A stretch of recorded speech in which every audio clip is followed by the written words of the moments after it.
ফজরের নামাজ জামাতে আদায় করতে না পারলে ওই সময় বাড়িতে আদায় করা সম্পর্কে জানতে চাই। ফজরের নামাজ যদি আপনি জামাতে আদায় করতে না পারেন তাহলে সেক্ষেত্রে বাড়িতে আপনার যারা আছেন আত্মীয় স্বজন, আপনার বউ বাচ্চা, তাদেরকে নিয়ে বা যারা আছে তাদেরকে নিয়ে জামাতে আদায় করবেন, একা একা করবেন না।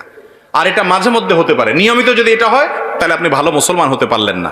ফজরের নামাজ জামাতের সাথে যারা হাজির হয় এরা হলো ওই এলাকার ওই মহল্লার ক্রিম মুসল্লি। ক্রিম মুসল্লি বুঝছেন? সবচেয়ে ভালো মানের মুসল্লি, ভালো মানের ইমানদার মুসলমান। যে মুসলমান ফজরের নামাজে হাজির হয়, যে মুসলমান অন্য ওয়াক্তে হাজির হয়, ফজরে হাজির হয় না, বুঝতে হবে এই মুসলমানে কি আছে, ভেজাল আছে। এই জন্য এ ক্লাসের মুসলমান হইতে হলে ফজরের জামাতে হাজির হইতে হবে। হঠাৎ একদিন আপনার মিস হতে পারে, এখন রাত 12টা পর্যন্ত যদি মোবাইল আর ফেসবুক টিপাটিপি করেন তাহলে ফজর নামাজ চাইলেও জামাতে পড়তে পারবেন না। এই জন্য আগে আগে ঘুমাইতে হবে।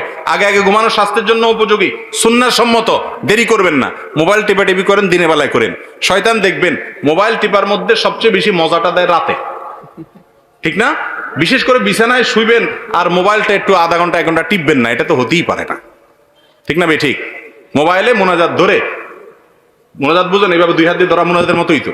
এরপরে টিপতে স্ক্রল করতেছেন, কোথায় যাচ্ছেন, কি খুঁজতেছেন নিজেও জানেন না, আঙ্গুল খাওয়ার অবস্থা ঘষতে, ঠিক না? এই যে রাতে বেশি মজা লাগে মোবাইল টিপতে, কারণ ইবলিসের টার্গেট হলো, তার প্ল্যান হলো, তার মিশন হলো আপনার ফজরটা ধ্বংস করা। সেই জন্য রাত্রে যদি যত দেরি করে শোয়াইতে পারে সে আপনাকে, তত তার উপকার। আপনি ভোর রাতে উঠতে পারবেন না, কষ্ট হবে।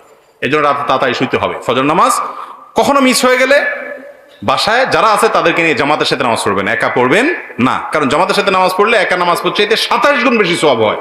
আপনি একটা জিনিস 1 টাকা দিয়ে যদি 27 টাকার সুবিধা পান, আপনি সেটা ছাড়বেন কোনোদিন? তাহলে জামাতে নামাজ ছাড়া একা কিভাবে নামাজ পড়া হতে পারে? এই চেষ্টা আমাদের থাকতে হবে।